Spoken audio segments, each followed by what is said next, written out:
Cost of machinery हम यहाँ पर लिखेंगे सबसे पहले, तो ये हमें दे रखी है $12,000। उसके बाद हम लिखेंगे कॉस्ट ऑफ एसेसरीज, एसेसरीज़ की कॉस्ट हमें दे रखी है $4,000। तो ये हमने दोनों कॉस्ट लिख दी।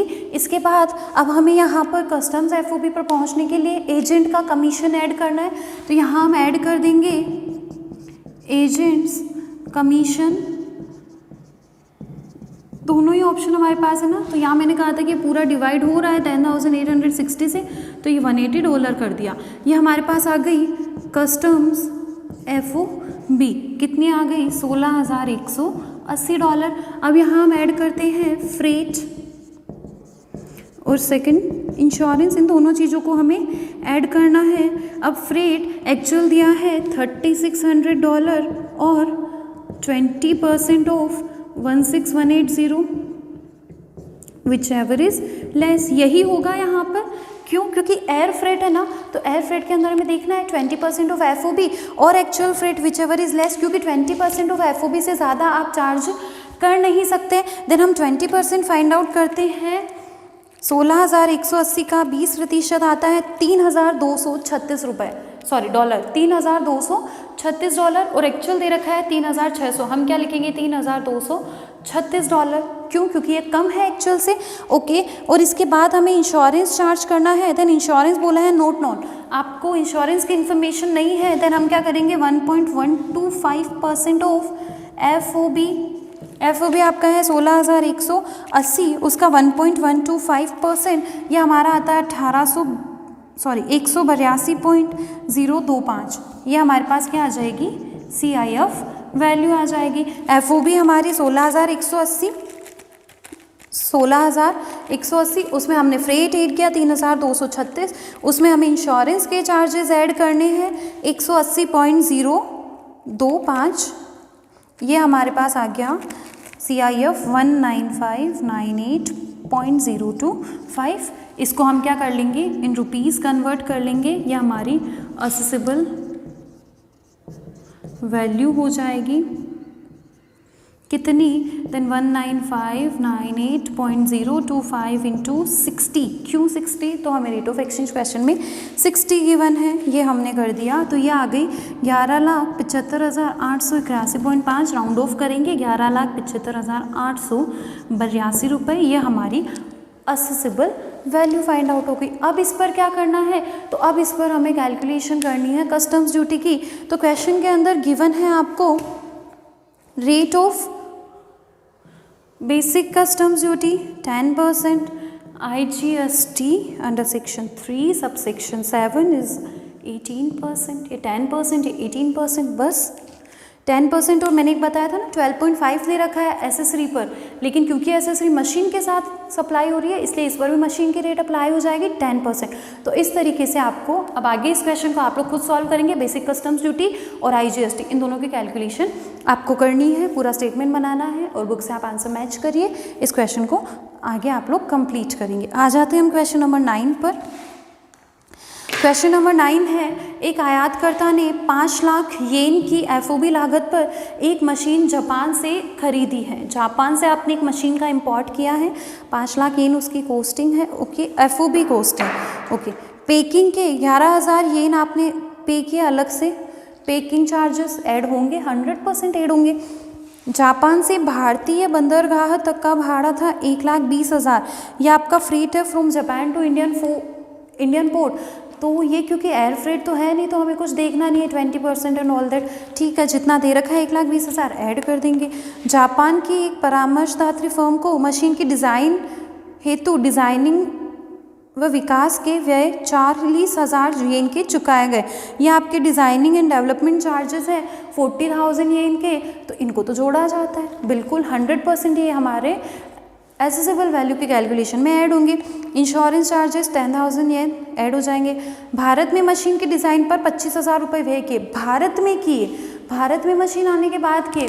कॉस्ट आफ्टर इम्पोर्टेशन नो, हम इसको कभी भी एसेसिबल वैल्यू की कैलकुलेशन करते समय पर जोड़ेंगे नहीं, इसके लिए नोट डाल देंगे। भारतीय बंदरगाह से आयातकर्ता के कारखाने तक मशीन को पहुंचाने का व्यय इंडिया में इंपोर्ट होने के बाद उन गुड्स पर किया हुआ कोई भी खर्चा शामिल नहीं किया जाता है। इंडियन पोर्ट से अगर इंडिया के फैक्ट्री में आप गुड्स ले जा रहे हो तो वो आपकी कस्टम्स ड्यूटी की कैलकुलेशन करते टाइम पे उसको ध्यान में रखने की ज़रूरत नहीं है।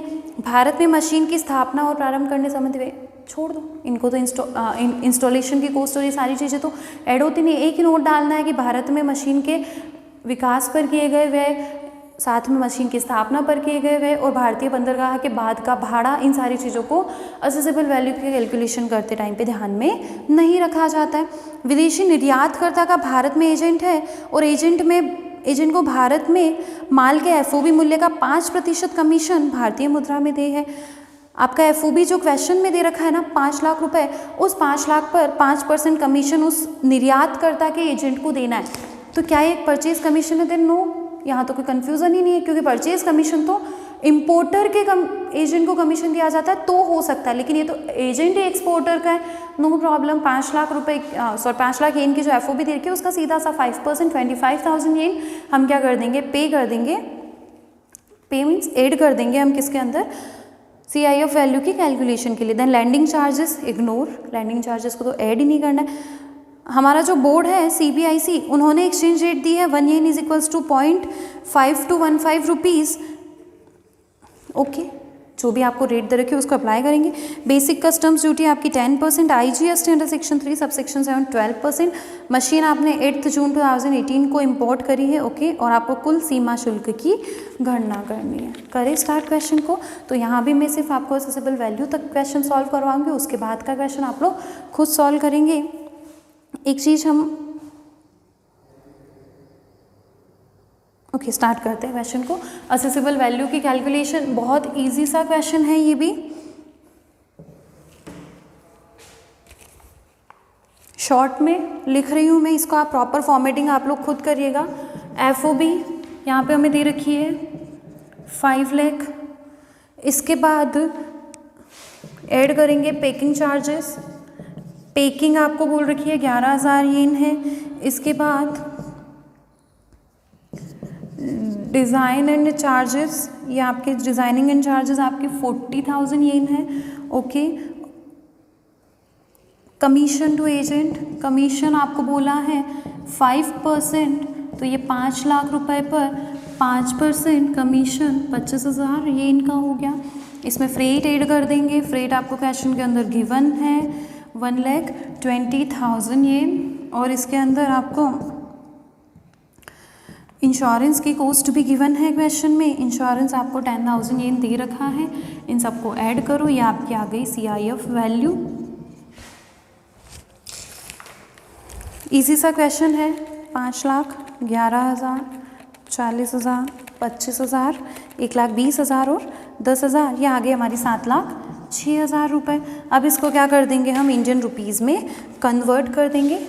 देन असेसेबल वैल्यू 7,06,000 मल्टीप्लाई कर देंगे 0.5215, हमें एक्सचेंज रेट क्वेश्चन के अंदर गिवन है 0.5215, तो इसको मल्टीप्लाई कर देंगे 0.5215 से, यह हमारी असेसेबल वैल्यू आ गई 3,68,179।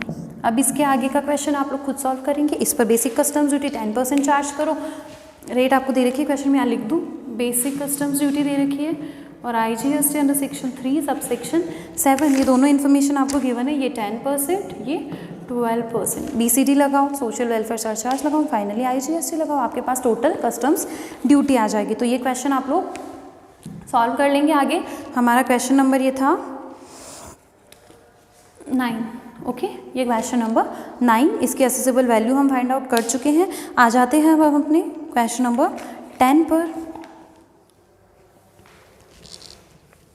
आप लोग इन क्वेश्चंस को कंप्लीट ज़रूर करेंगे अपने नोटबुक्स के अंदर।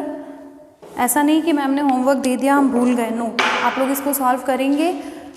आप लोगों की इससे प्रैक्टिस भी होगी, कंसेप्ट्स भी क्लियर होंगे।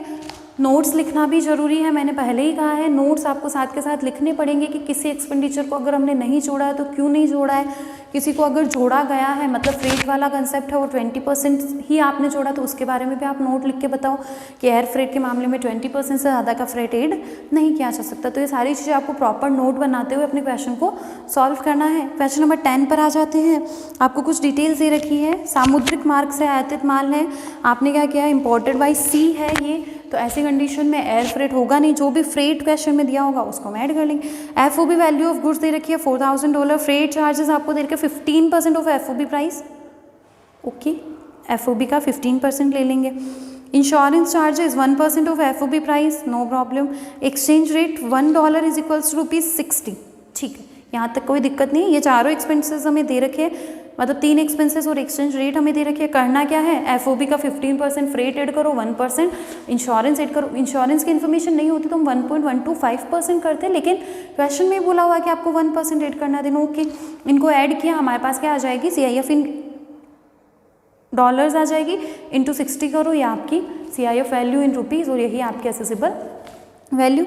आगे बोल रहे हैं आपको 2 डेट्स दे रखे। Date of presentation of bill of entry 3 जून 2018 को आपका बिल ऑफ एंट्री प्रेजेंट किया गया। Date of entry in words यह आपकी है 30 मई, एक है 30 मई, दूसरी है 3 जून, okay. Rate of customs duty on, okay, आपको 30 मई के लिए कस्टम्स ड्यूटी की रेट्स अलग अलग गिवन है, और आगे rate of customs duty on 3 जून ये भी आपको अलग गिवन है। अब ऐसे केस में मैंने आप लोगों को जब हमने क्वेश्चंस करना स्टार्ट किया था तभी समझाया था कि 2 डेट्स हो सकती है, date of presentation of bill of entry और दूसरा होता है date of entry in word. तो ऐसे कंडीशन में हमें क्या करना है, इन दोनों में से जो भी डेट पहले आती है, विच एवर इज अर्लियर, वो वाले डेट पर जो भी आपको टैक्स रेट्स दे रखी होगी उनको लेना है। एक और कन्फ्यूज़न आप लोगों के दिमाग में नहीं होना चाहिए, हमने जब पिछला चैप्टर पढ़ा था तब मैंने बताया था कि अगर आपको 2 अलग अलग डेट पर रेट्स दे रखी हो एक्सचेंज रेट, तो एक्सचेंज रेट हमेशा date of presentation of bill of entry की ली जाती है, लेकिन टैक्स रेट के मामले में आपको क्या करना है, whichever is earlier, bill of entry और date of presentation date of entry in word, इन दोनों में से जो भी डेट पहले आती है वो तो टैक्स रेट के लिए काम आएगी, और एक्सचेंज रेट के लिए हमेशा हमेशा बिल ऑफ एंट्री वाली डेट ही काम में आएगी। तो यहाँ पर एक्सचेंज रेट तो हमें एक ही दे रखी है तो नो प्रॉब्लम। टैक्स रेट हमें 2 डेट्स पर दे रखी है, तो विच एवर इज अर्लियर, तो 30 मई पहले आता है या 3 जून, तो ऑब्वियसली 30 मई, तो हम 30 मई के दिन जो रेट्स दे रखी है 12.5%, 18% और GST से 12%, तो इस रेट को हम लोग ले लेंगे और इस हिसाब से हम अपने क्वेश्चन को सॉल्व करेंगे। तो ये क्वेश्चन आप लोगों का 100% होमवर्क, क्योंकि इसके अंदर तो कुछ भी नहीं है, एसेसिबल वैल्यू की कैलकुलेशन में भी कहीं कोई दिक्कत आपको आएगी नहीं। तो ये क्वेश्चन आप लोग, क्वेश्चन नंबर 10 आप लोग खुद सॉल्व करेंगे। आगे के क्वेश्चंस जो बचे हैं उनको हम नेक्स्ट क्लास के अंदर कंप्लीट करेंगे, और इसके बाद हम अपनी दूसरी book goods and services tax वाली जो है उसको कंटिन्यू करेंगे, उस पर बढ़ेंगे। तो इन क्वेश्चंस को, क्वेश्चन नंबर 10 तक सारे क्वेश्चंस कल तक आप सबकी नोटबुक्स के अंदर सॉल्व हो जाने चाहिए। आगे के क्वेश्चंस हम बाद में देखेंगे। Okay, thank you.